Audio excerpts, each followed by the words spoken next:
Hi, this is Len Wein, the creator of Wolverine and Swamp Thing, among many others, and you're listening to Spider Talk. Too many who know the angles, uncover and untangle all the questions and the webs left out to tangle. Be in 1962, last Wednesday's afternoon, they'll bend your ears with reckless self-abandon.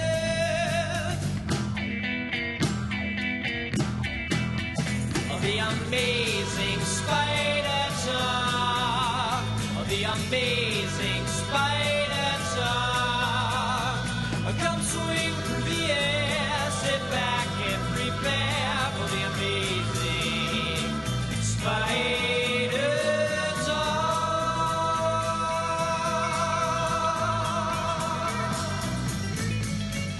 Hello and welcome to the Amazing Spider Talk. My name is Dan Gvozden, and I'm the editor of SuperiorSpiderTalk.com, and I'm joined by... Hey, I'm Kyle Chrise. I'm a contributor for SuperiorSpiderTalk.com. And I'm Amy Sandefur, Dan's girlfriend and the person who puts up with all of the illustrations of Spider-Man that exist in our home. That's totally fair. Thanks for joining us for a very special, Amazing Spider Talk. We hope you enjoy this podcast and that it provides an intelligent conversation, well, between three fans and collectors, too, as we hope to look at the Spider-Man comic universe in a bit of a bigger picture. But for this episode, we'll be discussing our recent trip to the Long Beach Comic-Con, where we scored some amazing interviews, great pictures of cosplayers, and had a wonderful experience overall. I invited Kyle and Amy, who joined me for the convention. First, we're going to talk about our time at the show, and then play our interviews with Stuart and Kathryn Immonen, and then Len Wein, the creator of everyone's favorite, Wolverine. If you hear this sound, please check out your iOS device for a link to the article, the video, or image. It's going to enhance your listening experience. All right, let's get right into our discussion of the Long Beach Comic-Con 2015. Where fans flock to convention halls, nerdy place full of nerdy people. Hello, Comic-Con. Bonjour. Bonjour. Bonjour. Bonjour. Hodor. Riding the shuttle from my distant motel. Can't wait to see that sacred hall. Comics are an abomination. Sense of spandex and pleather all around me. Oh, look, there's Loki and Darth Maul. Well, that's not screen accurate. All right, so the Long Beach Comic-Con 2015. Amy, you and I went last year, but you're still pretty new to comic conventions. And Kyle, from your mouth to my ears, you stressed that you were also pretty new to comic conventions. So I'm curious to ask you guys, and for our listeners out there who haven't attended many conventions, what's it like going to conventions for the first time? And talk about your experiences, I guess, doing so. Well, I had a blast. I mean, the last time I was at a convention, Nirvana was being played on the radio for the first time, and I got a McFarlane pinup. So that's just telling you how long it's been. And, you know, there were no cosplayers, there were no creators. It was just people selling long boxes of back issues. So this was a blast for me, a totally new experience. The cosplayers are great. The creators were warm and giving, and the long boxes were still there. So it was the best of all worlds. Yeah, I had a great time. At this point, I think I've been to a total of something like 5 cons so far overall, with this being my 1-year anniversary of attending the Long Beach Comic-Con with Dan. I think this con, out of all of the ones that I've been to, is the best in terms of access to artists and creators. It has overall a very welcoming atmosphere. I think anyone, even a person like myself who isn't, a crazy comic book fan, can feel comfortable and get a lot out of the experience. The panel discussions that they have the ones this year were excellent. So, I thought it was a great experience. Yeah, and I had a lot of fun, too. I really like Long Beach Comic-Con, and I just attended San Diego Comic-Con for the first time this year and found it to be kind of overwhelming and not really what I look for from a con, which is access to creators and a way to forge a more personal experience rather than just kind of experiencing what marketing wants you to get out of something. And the one thing I'll say about Long Beach Comic-Con is I don't really feel like marketing wants you to get anything out of it. I mean, like, there are certainly things there, but it's easily avoidable, and you're going to be too busy if you're a comic fan getting distracted by all the great comic selections. And this year, I thought especially they had some wonderful guests. Jerry Conway wasn't there this year like last year, but, in his place, we got the Immonens, which, I mean, that was amazing to me because, I mean, Stuart Immonen is one of the premier artists at Marvel, and, I mean, how long was his line at any given time? Like 3 or 4 people? I mean, that's unimaginable in New York and San Diego. And it made me go, what? Like, this guy isn't the hottest shot here? Yeah, he was just sitting there with a stack of, all new X-Men and some of his own creator stuff. But yeah, there should have been, lines down the door. Was he not on the marquee? He was on the program, but if you looked at his table, what we got there, and there was no name on the table for him. Like, how disrespectful. It was incredibly disrespectful, but at the same time, I thought it was great that he did have a consistent line. I feel like all of the artists, even some of the older, throwback artists who've been around for a while, they always consistently, I feel like, at these kind of smaller, lesser-known cons, get the experience of meeting fans who actually care about what they've created. So I think that's great. Yeah, and from all different walks of life. I mean, about the lack of labels for their names, I think every time we've been to Long Beach Comic Con, there's kind of been a little bit of a mix-up, and I think that's probably part and parcel with going to a convention. Even San Diego had some, I couldn't even tell you about how bad the situation was for Artist Alley, but yeah, I mean, eventually these things kind of work themselves. I think they took markers and drew their own little labels, and I mean, they seem to be having a good time at the con. I mean, they seem to express that they wanted to come back later, and our interview had to be truncated because they were so busy. Right. So hopefully we can get them another time. But yeah, I mean, even last year, like, we were looking for, I forget who it was, and it was Jerry Conway. It was Jerry Conway, and like, where he was listed as being was not where he ended up, and it was a whole confusion. But, I mean, whatever. You go there and you hike through the place and you find who you need to find. And the great thing is you can find them there. They're not lost in a sea of a crowd of heads. And in a sea of booths selling bobbleheads and T-shirts like Kamikaze. I felt like WonderCon, kind of lacked in terms of its focus on artists. So, and the great other part is the artists that all of you know and love and care about, and have, a long history with. Many of them attend cons like this. They go to New York, they go to Baltimore, and also a lot of local artists and people who do independent publishing attend cons like Long Beach. So, it's great for finding new voices. Yeah, that was one thing that we really made sure to do. I mean, almost by accident, sometimes we would. I mean, it can be nerve-wracking to kind of lock eyes with someone behind a table and, worry that they're going to really try to sell you stuff. And, I've kind of finished my Spider-Man collection, as listeners know. So, it's nice to actually relieving to spend money and supporting people that maybe I don't know about their product, but I'll be pleasantly surprised. But we came to this convention with a couple goals for ourselves of things we wanted to do beyond getting interviews. And there were a lot of people to interview, and some we weren't able to get, but made promises to do it at a later date. But when we arrived, we said, let's unload in the press room. What was that like, guys? Well, we found the press room, which was an accomplishment in itself. This was a little Wild West, being on the professional side, right? It was, they weren't really, they didn't ask for our. We didn't give a business card, I think, but mine was an expired business card. We get to the press room, and it was completely empty. Right. Yeah, it's not like they asked us for our credentials, which is great because I don't think Kyle or I have any. And only the best here at SuperiorSpiderTalk.com. That's, we're out there hitting the ground for you guys. In any case, yeah, it was kind of funny to walk into an empty, barren room Well, when they say empty, I bet listeners are imagining, oh, there was no one in there.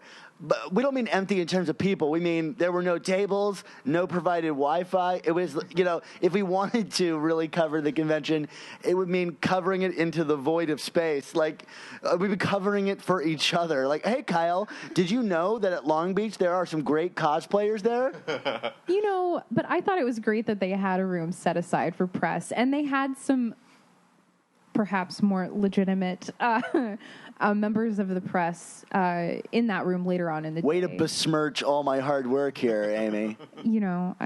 I'm sorry. Well, we got out of the press room and we hit the ground running. Right? We were on our feet.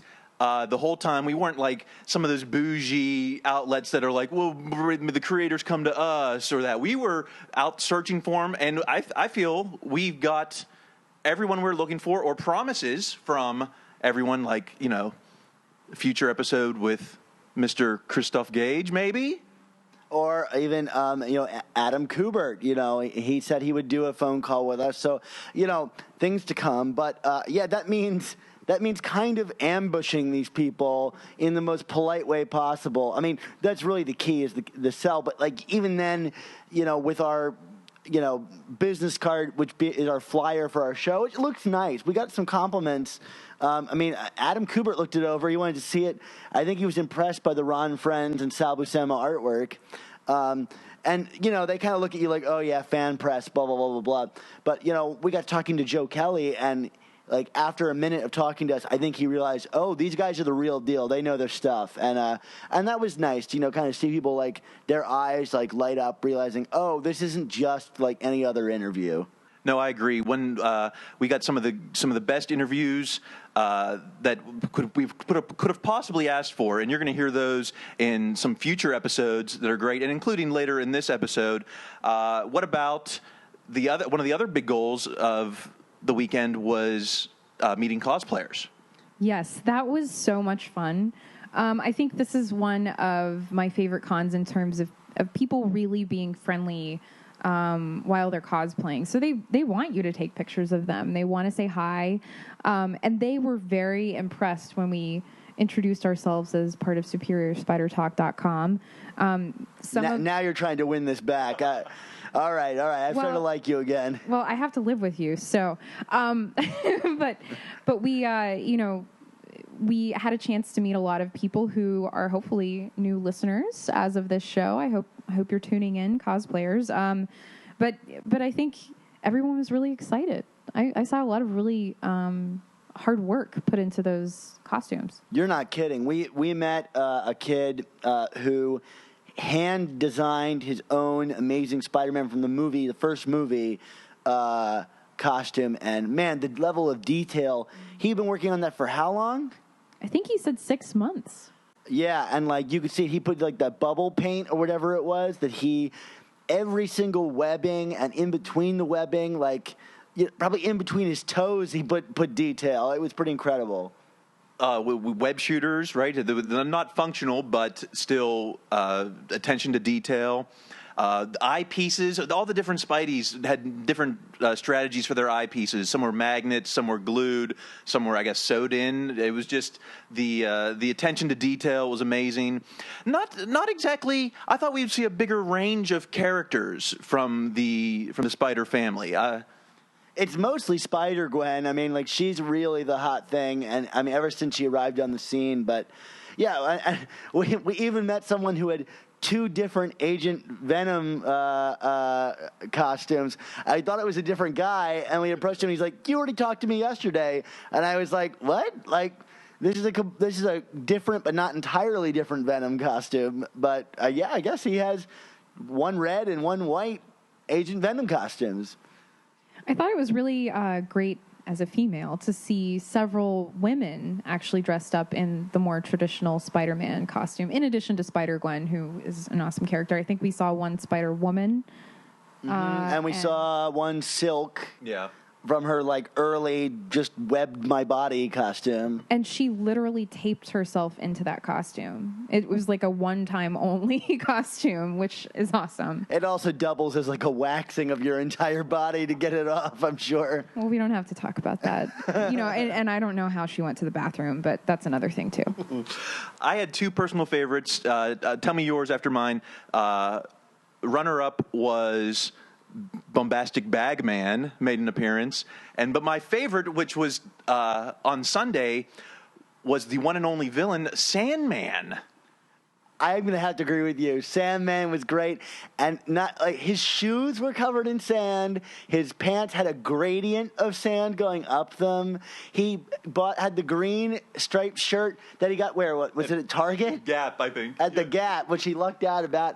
His hair was grayed, and like he had the arm club, but like he also had a hammer arm, and he said he had another one. Was that? What? I imagine it was the spikes on the end. What? I don't know what he called it. Something. It's like spiked ball mace arm or something like that. Mace, mace arm. That was impressive to me. I was telling him he should freak people out by rounding the corner and changing the arm so that they think he's actually shape-shifting. But that you never see the villains. Like I've seen one Doc Ock before and a Superior Spider-Man once, and maybe one Goblin, which is kind of difficult to pull off. But a Sandman, I never thought I'd see. Next up, Hydro Man. I thought it was great to see a 10-year-old Spider-Gwen who had painted her own shoes.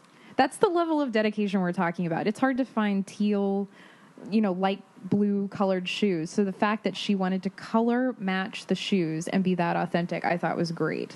Kid cosplayers are great, even if they're assisted. Most likely, I'm sure they're assisted. But, these comics should primarily be for kids, and to see them representing their favorite characters means, these things are connecting in some way. And you can make sure you go up to SuperiorSpiderTalk.com or our Facebook page and see all those good pictures. Yeah, we'll include a lot of them down here in the podcast as well. And, another thing that's nice there is you can make friends with a lot of the artists. We'll include a link here to our good friends Mike and Tim, who Amy and I met last year, and have quickly become very good friends with. So you never know who you're going to meet at these things. Right. It was crazy. Last year we saw their artwork. They both do kind of very distinct styles, but we ended up walking away with original art from Mike, and his girlfriend now cuts my hair. So the real insider knowledge here. Yeah. It's really cool. We've seen them at several cons actually. And I think it's nice to have friends that you can meet up with, at cons and in real life. And Tim drew me, per my request, a very special looter, also known as the Meteor Man, who is my favorite bad Spider-Man villain. And he was very turned on with learning about who the looter was, and we shared some fun moments with that. But yeah, I guess the real takeaway here is encouraging people, if you go to cons, go to the artist alleys and really invest yourself in learning about the people there and buying some of their artwork. They're the future artists, that are going to make these books that you love look so beautiful, or books you've never even heard of that you discovered. Last year, I think I discovered a book about bed bugs taking over Brooklyn, and it was the greatest read I've ever had. And I cherish that read. Do I know who it's by today? I don't even know that I know, but I know I supported him, and it was a great read. Kyle, you and I, on the second day at the con, Amy was not able to attend, but we kind of went long box hunting for some special issues of Spider-Man. Any favorites that we found?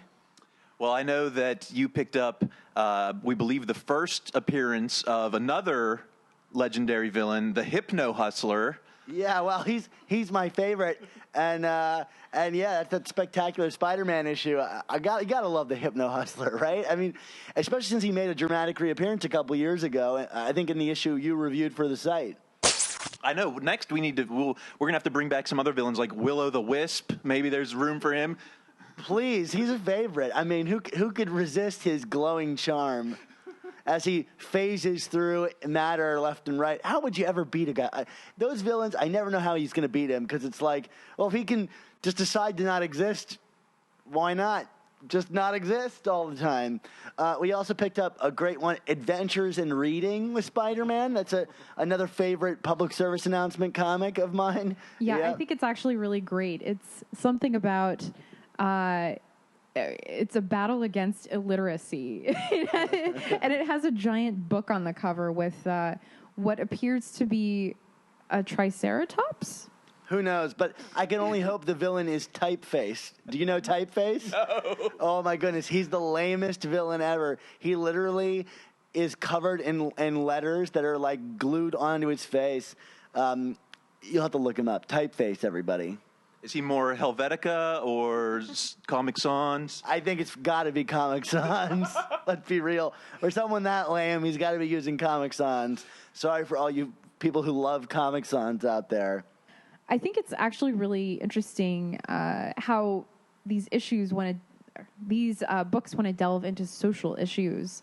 They still do it today. Perhaps they try to do it a bit more conservatively now, but I agree with you wholeheartedly. I also picked up the farewell issue in Spectacular Spider-Man for when Peter and Mary Jane were headed off into the sunset during the Clone Saga, with that really gimmicky cover of the kind of clear reflective surfaces and Ben Reilly looking on like, I'm taking over this book, and we all know what happened there. The Parkers moved to Portland, right? Is that? Yeah, right. There's a story I'd like to read.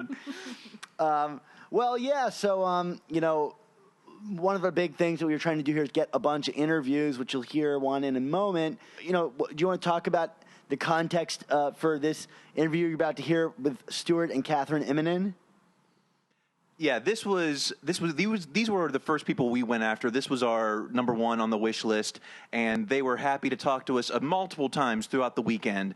This interview is a little bit shorter than maybe we desired because they were just busy signing the whole time. Fans were coming, and they wanted to talk, and they were so gracious to talk with everyone. So it was almost we were like overstaying our welcome by staying too long, I believe. Yeah, and you guys all know how big of a fan of Ultimate Spider-Man I am. I really wanted to talk to him about that. But we were unable to really get into that topic, which is fine. We'll get him again another time. I talked about maybe recording something over the phone with him. As it turns out, they revealed to us that they live deep in the forest, and that's not me being goofy. That is true. And that if he were to get signal out from his house, it would mean leaning awkwardly up against one wall, maybe with spotty reception. So it looks like either that's the best excuse ever to not do something, or, and I believe them that this is true, that they live deep within the forest as elven spirits. It's a dedication to their craft. They want to focus all of their energy and time on the. No, I'm very jealous of them. Actually, it sounds nice to be away from social media, but then I would never get to talk to you, fine listeners, and my fine partners here in crime. So so I guess is that all we want to say? Just to cue it up for Stuart and Kathryn. Tee it up.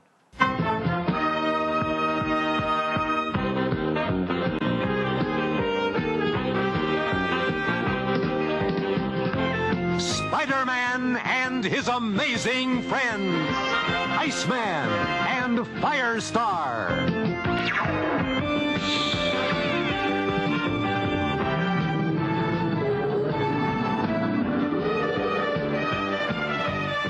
All right, so this is Dan Gvozden here with Amazing Spider Talk, and I'm joined by a very special guest. Why don't you introduce yourself and tell us your history on Spider-Man titles? Gosh. Hi, I'm Stuart Immonen. I draw comics for Marvel, and actually the very first thing I did for Marvel was an illustration of Spider-Man and Black Cat leaping over a roof. It was for their licensing division. It was like 1993. And I guess they liked it so much they didn't hire me again until 2000. Before you wrote your first Spider-Man story, or even did that drawing, what was your history with the character? Was he like a favorite of yours, or? Yeah, absolutely. As a kid, I loved the Spider-Man animated TV show from the 60s. And that was sort of my sum total experience with the character for years and years. And for reasons only a kid would understand, I actually actively avoided reading any comics because I thought they wouldn't be as good as the terrible, terrible animated show. But eventually, I also read the Stan Lee written newspaper strip, and I really enjoyed that. And then started reading older stories from Marvel Tales, reprint stories from the 60s and 70s, and that got me hooked. And I love Spider-Man ever since that. It's funny you say you watched the cartoon and didn't want to see the comic, because I did the same with trading cards. Like this snapshot into the world, and some reason that was going to be better than anything in the comics. Well, also joining us is Kathryn Immonen. And you both started out working for Marvel on Hellcat. Can you talk about how you guys landed that series? Is that correct? You both worked on Hellcat? Yeah. We did a couple of short or individual stories on different properties, Captain America and a thing called Mutant X before that. But Hellcat was the lead story in an anthology book called Marvel Comics Presents that they were doing. Yeah, well, Nick Lowe was the editor for the anthology, and he knew that Stuart had a huge affection for Patsy Walker and Millie the Model and those characters, and asked Stuart if he wanted to do the anchor for the Marvel Comics Presents with a Hellcat story, and Stuart wanted to draw it, but didn't really have time or you didn't really want talent, inclination to write. You didn't want to write it. So Stuart, we had done Captain America 50 and Mutant X, and also a Flash story. I'd written a Flash story ages ago. And then our other self-published work. So it's not like I hadn't been working in comics after that point. So he said to Nick, well, maybe Kathryn could write it. And Nick's like, your wife? So there was no obligation on their part to say yes or no. So I pitched the series, the little mini for Marvel Comics Presents, and they liked it, and it went really, really well, and that turned into an offer to pitch the mini that I did with David Lafuente after. So that's how that came about. And you both did work on Avenging Spider-Man number 7, which is the She-Hulk team-up. That series kind of went through a lot of different changes as it went along. And how did you guys get involved with doing that one issue, and where did the inspiration for that come, I guess, including She-Hulk and all that? Yeah, that was Nick Logan was editing. Avenging. What are we talking about here? The Avenging was with Firestar and... Is that the one? And Iceman. And Spider. Was that amazing? See, you know better than I do. I don't know anything. That was like Amazing X-Men number 8 or something. Okay, so Avenging was the one with the cats. Yeah. That's what we're talking about. Yeah, that was... Yeah, but I don't think that was Nick. Was it? No. But I think the series started out as a Joe Mad vehicle, and for reasons I can't explain, that fell apart, and it turned into this. It's sort of a macro anthology, a series of one-shots or shorter stories. So we got slotted in. And I don't know what with She-Hulk. I think you wanted to draw She-Hulk. It had to be Spider-Man. It's always my fault. And I asked you who you wanted, and you said She-Hulk because you draw a great She-Hulk. And then the cats came from... I was just doing some research, and it's sort of, the green cat, and there was some Egyptian mythology that sort of lined up nicely with her being green, but at the same time, I was just thinking about the Brokeback shot with the ass and the tits in the same image, and I was thinking, what could possibly be the circumstances under which this would be a reasonable thing to draw? And the only thing that I could think of is if she had a tail. Right, like the only reason for She-Hulk to be looking at her ass is if there was a tail, and so it kind of, all these elements came together in a perfect storm of cats, which was also a love letter to Janine Schaefer, who was an editor at Marvel at the time, who is cat crazy, and the other thing we wanted to do was, what comic could we make that would be purpose-built for Janine Schaefer's Tumblr? So this is how this comic came about. Ta-da! Yeah, that's how you do it. That's certainly something I would never imagine. That's how the professionals do it. Well, speaking of that, what's it like to work as like a husband and wife team? I guess like differently than working independently of each other. Mostly the difference is that we're in the same room at the same time. Comics people are so spread out all over the world because of the internet and because of courier services and so on, that it's very rare that you actually get to meet your collaborators before you start working. I mean, usually it happens after at a convention like this or what have you. But Kathryn will do her thing mostly in silence and won't come to me for any input, and that's the way we prefer it. And then the story, the plot will go to the editor as per normal, and they'll converse and fine tune it. And then when it comes to me, mostly I work without input from Kathryn, but it's very easy if you have a question about intent or character moment or whatever, just to call across the room and ask the other person. And I think it makes the story. We mostly work independently, even when we're working together.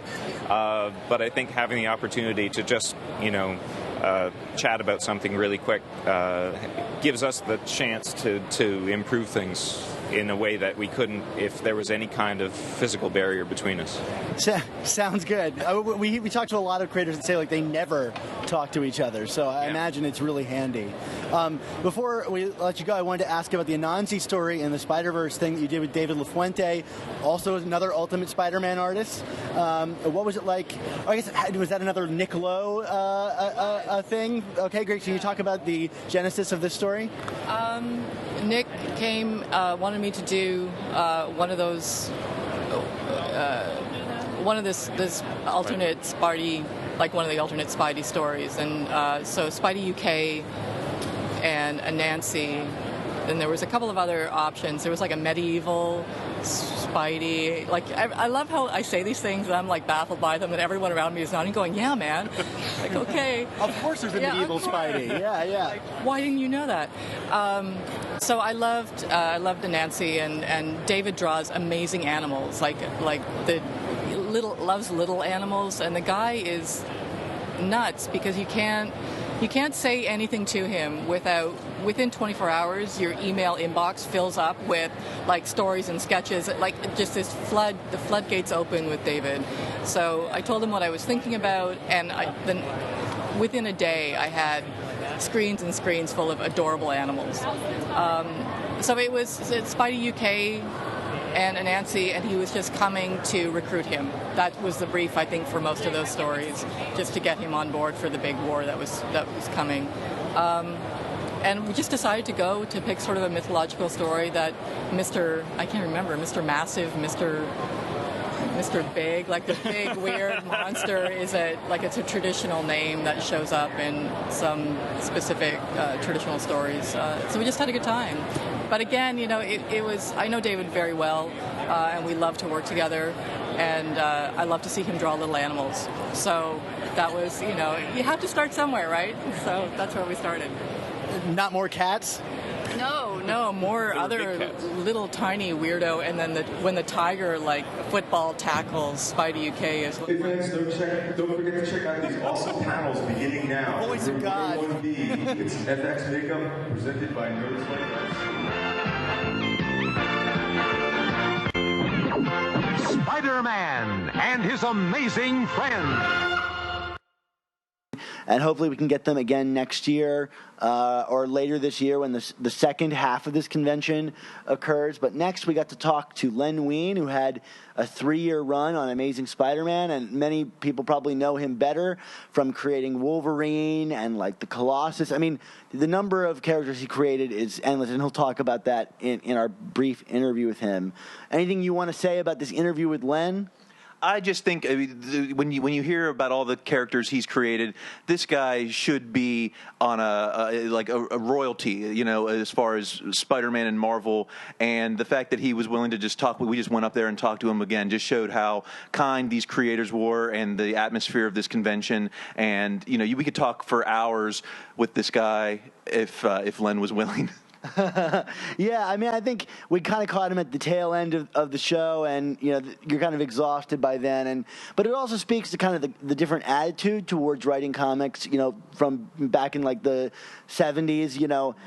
It was not expected that comics would really go anywhere. They were novelty kind of. You bought them off the spinner rack for 50 cents maybe, and you'd throw them away and you were done. They were printed on newsprint. So like.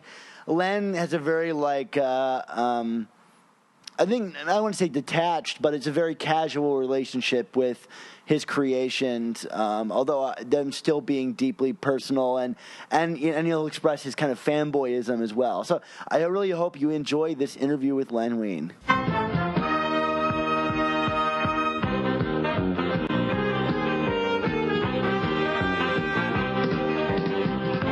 Spider-Man and his amazing friends, Iceman and Firestar.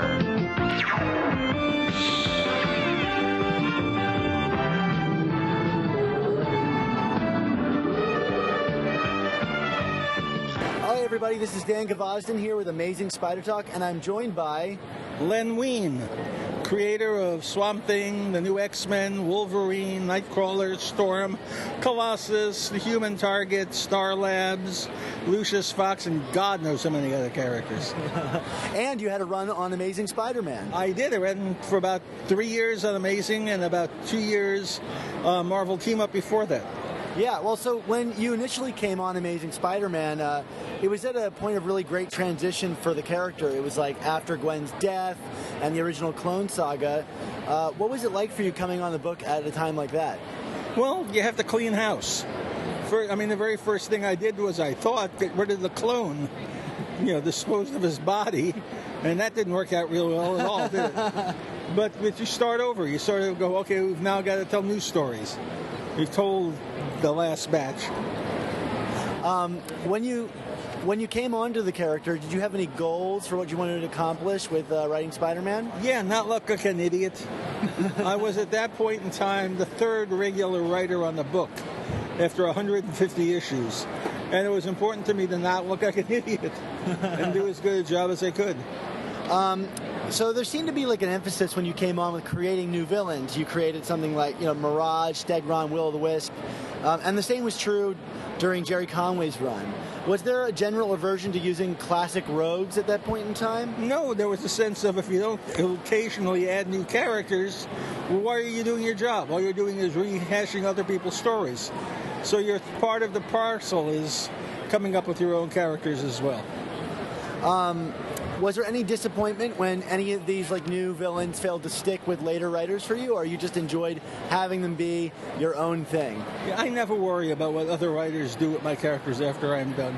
I'm sure it's the same way that Bob Kane and Siegel and Schuster felt about all the people who followed them on their characters. So I had a good time with them when I did them, and if anybody used them again, yay, and if they didn't, so that's life. One of that's become a fan favorite over the years is the Spider-Mobile. Can you tell us the story behind why you included the Spider-Mobile in the book? Well, Jerry was forced to introduce it. Stan saw some potential marketing deal with a company that would create the Spider-Mobile, and we all argued with Stan, this is a guy who gets across town faster by swinging on webs. The Spider-Mobile was a stupid idea. He said, I don't care, I want the Spider-Mobile in there. And we said, fine. So we wrote it like it was a stupid idea. Who came up with the title My Killer the Car, which might be the greatest name for an issue of all time? It was me. I titled all my own stories. My favorite, actually, was the team up with Dr. Octopus, which was called Arm in Arm in Arm in Arm in Arm in Arm in Arm in Arm with Dr. Octopus. Yeah, that's a great one. During your run on Amazing Spider-Man, you introduced a third Green Goblin, the psychiatrist of Harry Osborn. Yeah, what was the story behind this inclusion? Did you want to move the Goblin legacy beyond the Osborn family? I just wanted to bring back the Goblin, and I felt using poor Harry again was kind of going over ground that had been covered. So I thought, well, let's just make everybody assume it's Harry and to be somebody else. One of my favorite, and I consider maybe an underrated gem of yours, is The Longest 100 Yards. That's one of my all-time favorite stories of any book I ever worked on. It's so wonderful, but it feels like it has its origins somewhere beyond comics, like a book or something. Did you originally develop the story as something else, or was it always intended as a Spider-Man story? Always intended as a Spider-Man story. Can you speak about the genesis of the story? No, not after 40 years. Okay, what was it like working with Ross Andrew? He has such a knack for capturing all these New York locations. Did you write that into your script, or was that all him? Oh, no, I made sure that New York was a character in the book because Ross was so meticulous about drawing all these real buildings. And he put a lot of effort into research. In the very first two-parter I did with the Shocker, there's a whole sequence that takes place on the, I forget what island it's called, power plant. And Ross had his wife drop him off on the 59th Street Bridge and just keep driving around while he took photos and sketches until he had it down right. Yeah, it's really great. Additionally, you also enjoyed a lengthy run scripting on Marvel Team Up in the early 70s. What was your approach to these stories any different than when you wrote Amazing Spider-Man? Like, how did you determine who'd be teaming up with Spider-Man? Whoever I felt like that month. This is not a complicated process. Yeah. We were making this up as we went along. Okay. As someone who's known for great monster comics like Swamp Thing, did you use your stint on Marvel Team-Ups to scratch that itch by working in supernatural characters like Brother Voodoo and Werewolf and Ghost Rider? No, they just seem to be next in line. Okay. And as the father of Wolverine and a longtime Spider writer, did you think you'd ever see the day when both characters would be on the Avengers? Hell no. but I'm still not sure Spidey belongs on the Avengers because I never thought of him as a team player. Spider-Man was a loner. Wolverine has now become a member of so many teams. I think he's probably an assistant at the Red Cross. I mean, everywhere. So that doesn't bother me as much. So Spidey, I always felt, worked better when he worked alone. Spider-Man and Wolverine have cultivated a very special relationship over the years. What are your thoughts about how the two characters work together?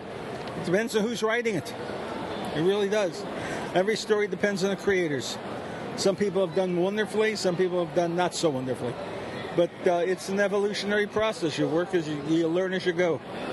And what does it mean to you as a creator that you were able to write stories for a character like Spider-Man or even all the wonderful characters you worked on over the years?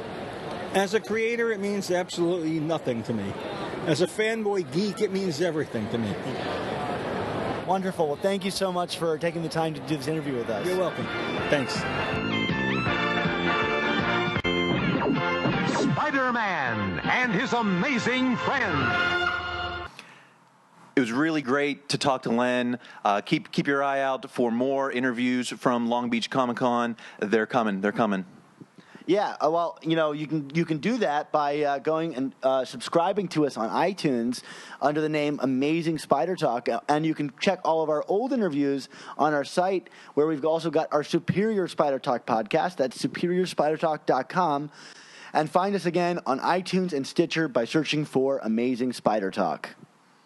Also, be sure to check out both our Facebook pages at facebook.com/Superior Spider Talk and facebook.com/ChasingAmazing, because there are actually great places to keep up with everyone between shows. We're putting up articles that we've written, other breaking news about the Spider-Man universe, and how to get in touch with us. Yeah, you've written some of those articles, Kyle. Some of the lesser read articles. Oh, you'd be shocked.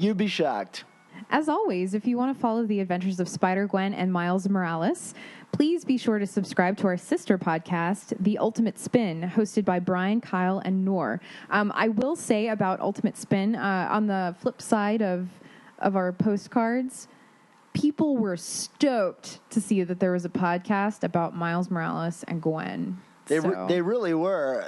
They're like, oh, whatever, a Spider-Man podcast, that's old hat. But a Gwen and Miles podcast, yeah. Okay, I'm not short-selling you, honey, I promise. No, I'm being honest. They're not really as excited about the existence of our show as they are about that show. Well, I am, and I love you. Okay, I love you too.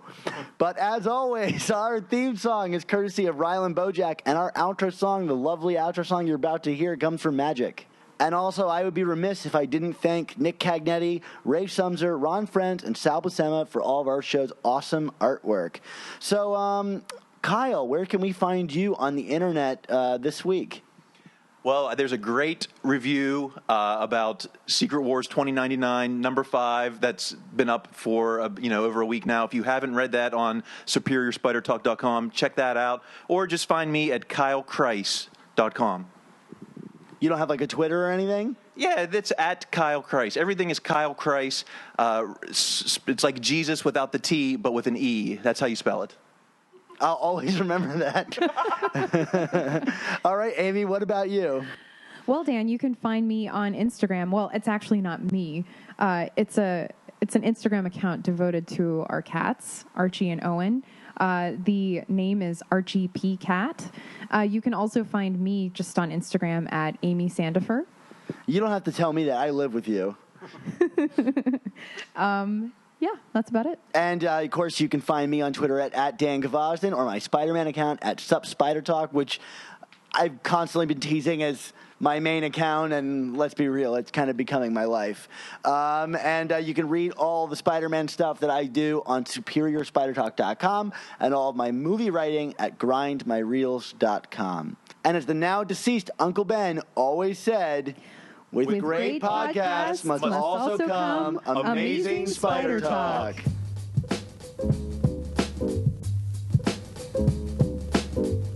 Don't miss the next installment.